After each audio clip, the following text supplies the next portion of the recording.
Chapter 13. Some Figures.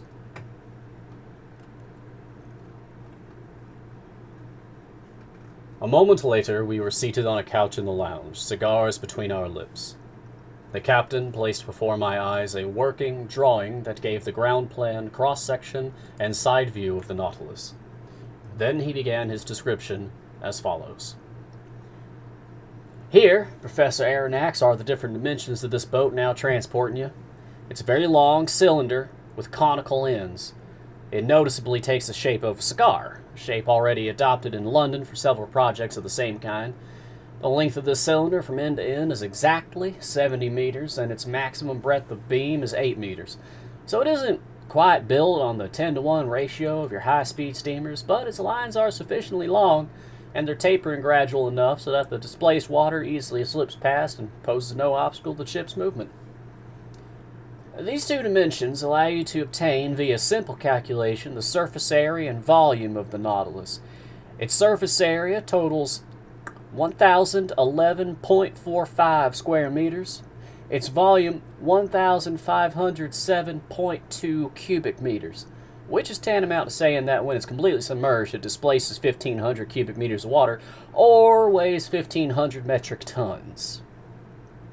In drawing up plans for a ship meant to navigate underwater, I wanted it, when floating on the waves, to lie 9/10 below the surface and to emerge only 1/10. Consequently, under these conditions, it needed to displace only 9/10 of its volume, hence 1,356.48 cubic meters. In other words, it was to weigh only that same number of metric tons, so I was obliged not to exceed this weight while building it to the aforesaid dimensions.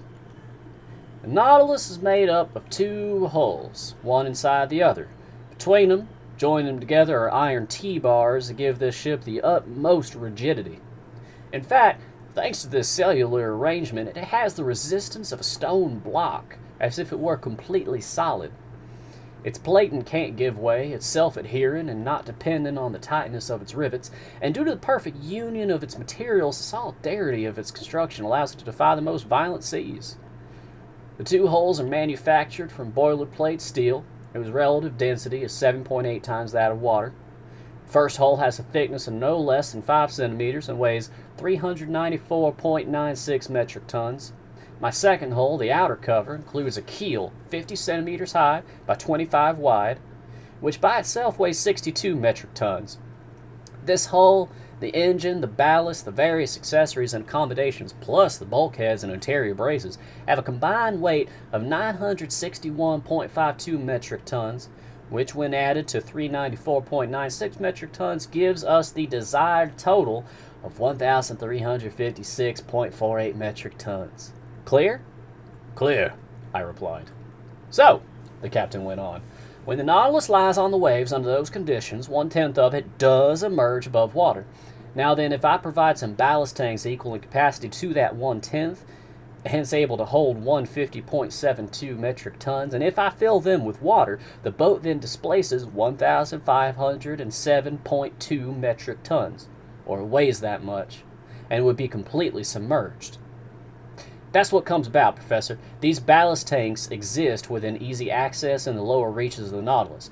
I open some stopcocks, the tanks fill, the boat sinks, and it's exactly flush with the surface of the water. Fine, Captain, but now we come to a genuine difficulty. You're able to lie flush with the surface of the ocean. That I understand. But lower down, while diving beneath that surface, isn't your submersible going to encounter a pressure and constantly undergo an upward thrust that must be assessed at 1 atmosphere per every 30 feet of water, hence at about 1 kilogram per each square centimeter? Precisely, sir. Then unless you fill up the whole Nautilus, I don't see how you can force it down to the heart of these liquid masses. Professor, Captain Nemo replied, static objects mustn't be confused with dynamic ones, or we'll be open to serious error. Comparatively little effort is spent in reaching the ocean's lower regions because all objects have a tendency to become sinkers. Follow my logic here. I'm all ears, Captain. When I wanted to determine what increase in weight the Nautilus needed to be given in order to submerge, I had only to take note of the proportionate reduction in volume that salt water experiences in deeper and deeper strata. That's obvious, I replied. Now then, if water isn't absolutely incompressible, at least it compresses very little. In fact, according to the most recent calculations, this reduction is only 0.0000436 per atmosphere, or per every 30 feet of depth. For instance, to go 1,000 meters down, I must take into account the reduction in volume that occurs under a pressure equivalent to that from a 1,000 meter column of water. In other words, under a pressure of 100 atmospheres. In this instance, the reduction would be 0.00436. Consequently, I'd have to increase my weight from 1,507.2 metric tons to 1,513.77. So the added weight would only be 6.57 metric tons. That's all? That's all, Professor Aronnax. And the calculation's easy to check. Now then, I have supplementary ballast tanks capable of shipping 100 metric tons of water, so I can descend to considerable depths. When I want to rise again and lie flush with the surface, all I have to do is expel that water. And if I desire that the Nautilus emerge above the waves to 1/10 of its total capacity, I empty all the ballast tanks completely. This logic, backed up by figures, left me without a single objection. I accept your calculations, Captain, I replied, and I'd be ill-mannered to dispute them, since your daily experience bears them out. But at this juncture, I have a hunch that we're still left with one real difficulty. What's that, sir? When you're at a depth of 1,000 meters, the Nautilus's plating bears a pressure of 100 atmospheres. If at this point you want to empty the supplementary ballast tanks in order to lighten your boat and rise to the surface, your pumps must overcome that pressure of 100 atmospheres, which is 100 kilograms per each square centimeter. This demands a strength that electricity alone can give me, Captain Nemo said swiftly.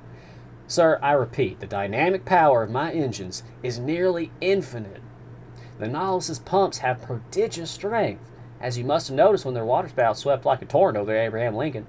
Besides, I use my supplementary ballast tanks only to reach an average depth of 1,500 to 2,000 meters, and that with a view to conserving my machinery.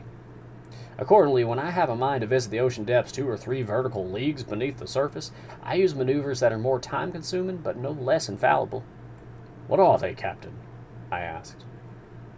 Here I'm naturally led into telling you how the Nautilus is maneuvered.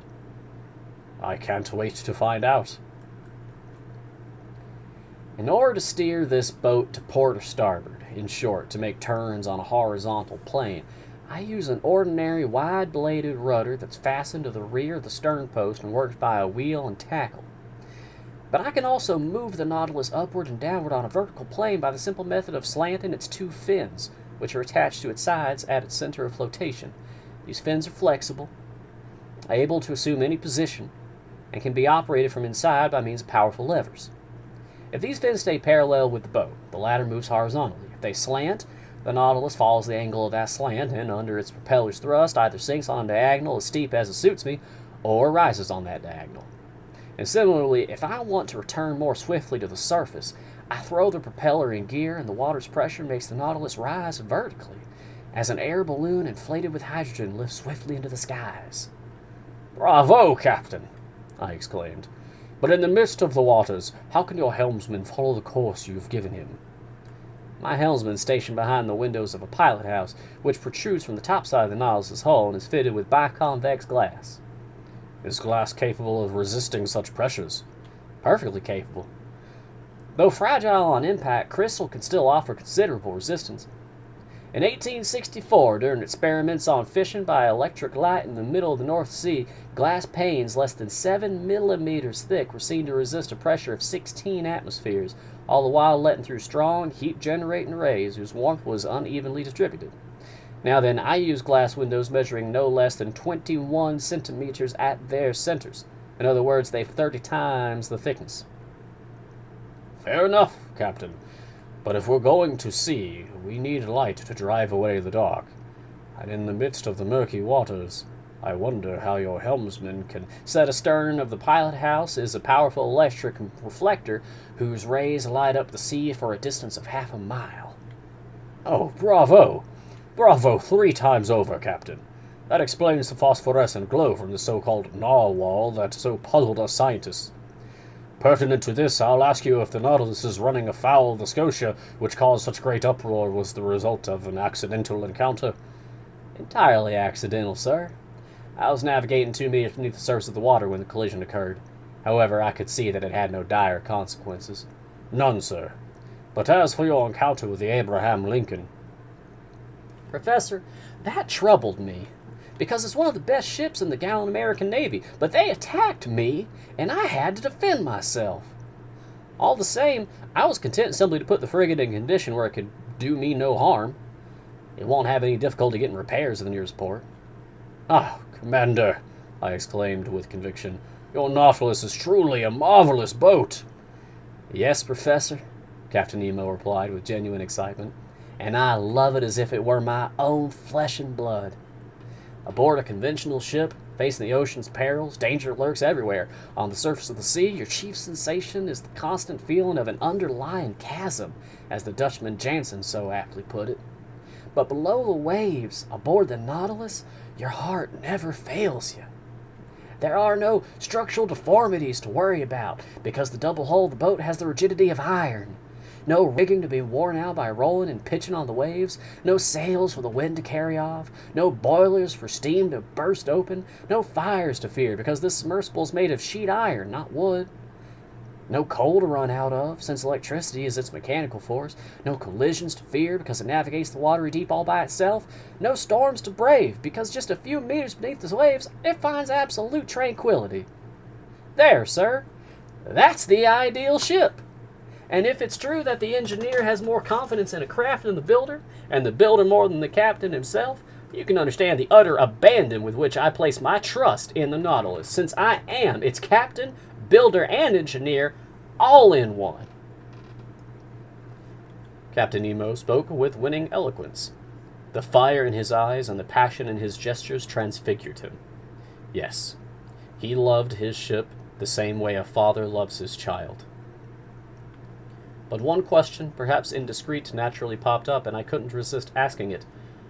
You're an engineer, then, Captain Nemo? Yes, Professor, he answered me. I studied in London, Paris, and New York back in the days when I was a resident of the Earth's continents. But how were you able to build this wonderful Nautilus in secret? Each part of it, Professor Aronnax, came from a different spot on the globe and reached me at a cover address. Its keel was forged by Crusoe in France, its propeller shaft by Penn and Company in London, machine iron plates for its hull by Laird's in Liverpool, its propeller by Scott's in Glasgow. Its tanks were manufactured by Cale and Company in Paris, its engine by Krupp in Prussia, its spur by the Motala workshops in Sweden, its precision instruments by Hart Brothers in New York, etc., etc. Each of these suppliers received my specifications under a different name. But, I went on, once these parts were manufactured, didn't they have to be mounted and adjusted? Professor, I set up my workshops on a deserted island in mid-ocean. There our Nautilus was completed by me and my workmen. In other words, by my gallant companions whom I've molded and educated. Then, when the operation was over, we burned every trace of our stay on that islet, which, if I could have, I'd have blown up. From all this, may I assume that such a boat costs a fortune? An iron ship, Professor Aronnax, runs 1,125 francs per metric ton. Now then, the Nautilus has a burden of 1,500 metric tons. Consequently, it cost 1,687,000 francs, hence 2 million francs, including its accommodations, and 4 or 5 million with all the collections and works of art it contains. One last question, Captain Nemo. Ask, Professor. You're rich, then? Infinitely rich, sir, and without any trouble. I could pay off the 10 billion franc French national debt. I gaped at the bizarre individual who had just spoken these words. Was he playing on my credulity? Time would tell. End of chapter 13.